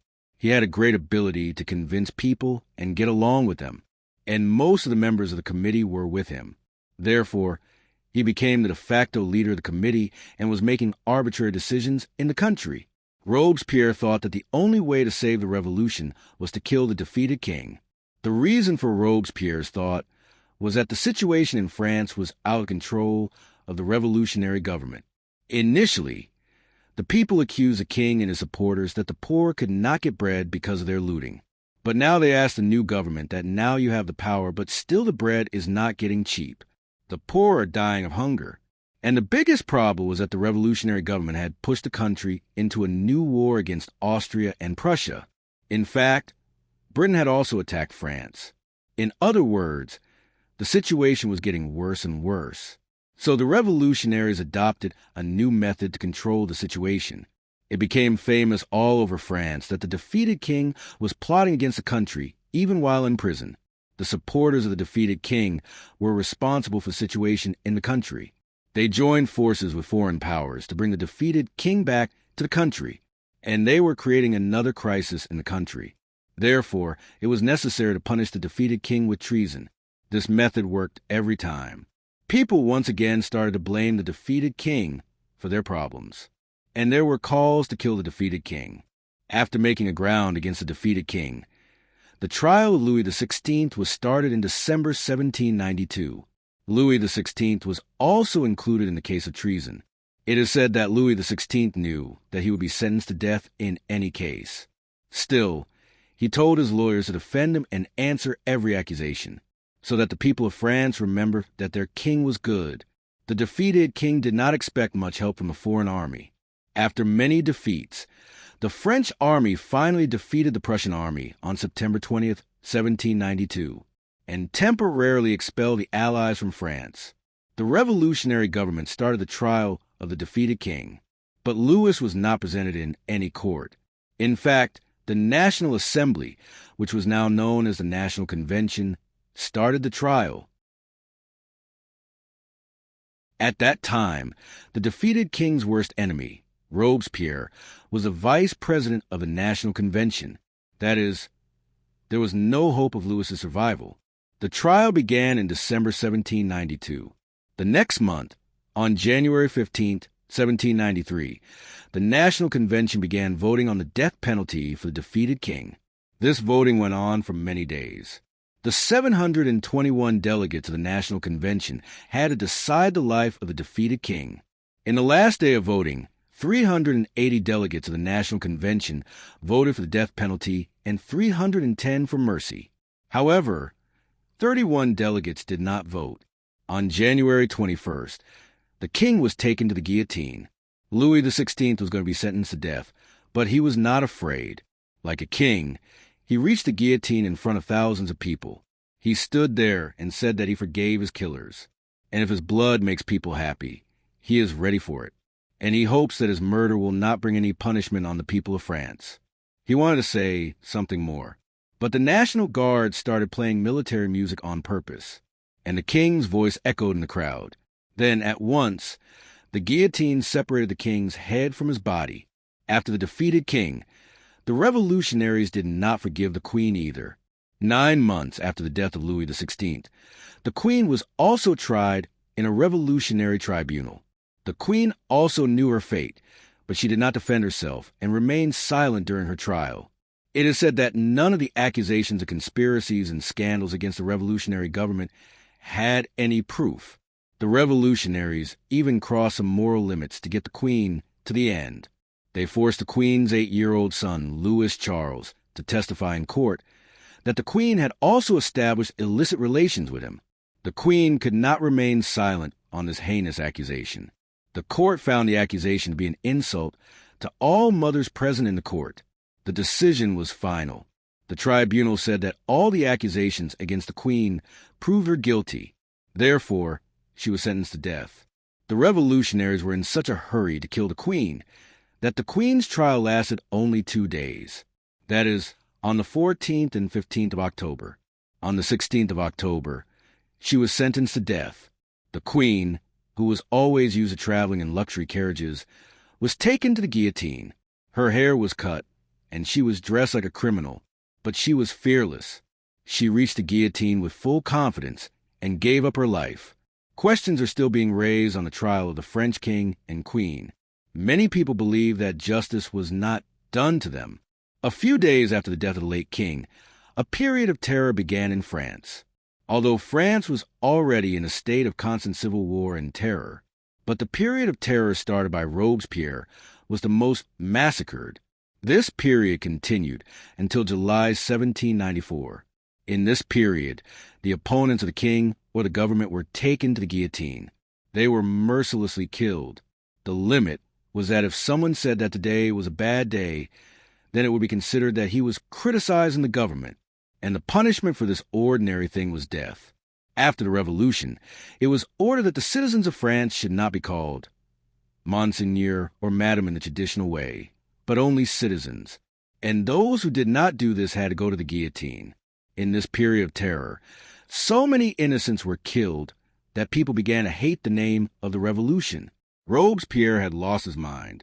It is even said that he had begun to understand that if a good society was to be established, then first every person with old thoughts had to be killed. This thought had made him so stubborn that when a senior leader of his own party tried to stop Robespierre from being killed, he called him a traitor and sent him to the guillotine. This leader's name was George Denton. When he was taken to the guillotine, he stood in front of the public and said, "I am so sorry that I am dying before Robespierre." Robespierre knew that he was wrong by killing his colleagues. He did not even come to see the scene of George Denton's death. This was the period when mass murder was on the rise. And now this period of terror was called the period of Great Terror, or the Great Reign of Terror. Even after Denton's death, the mass murder did not stop with the guillotine. The guillotine continued to work and cut people's necks. It is said that some 300,000 people were arrested during the period of terror, of which 17,000 were killed by the guillotine, while more people were killed in the jails. The mass murder throughout France was no exception. Then Robespierre made a mistake that became the reason for his downfall. In July 1794, he came to convention and announced that he had a new list of traitors, and that the people on this list would be killed. But he made a mistake that he did not tell the names of these traitors to the people of the convention. The way Robespierre was killing people, he had also scared the people of the convention. And now when Robespierre talked about the list of traitors, everyone was afraid that his name would not be included in the list.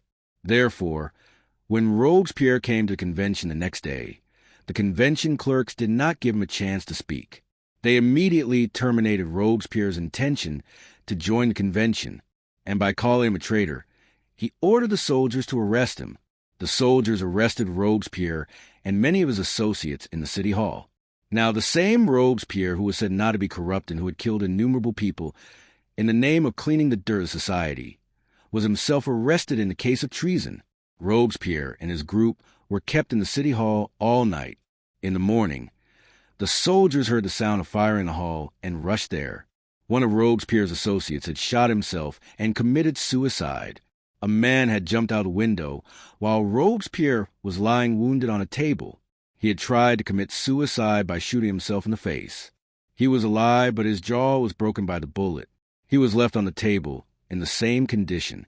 The convention clerks came to see him and stood next to him and made fun of him.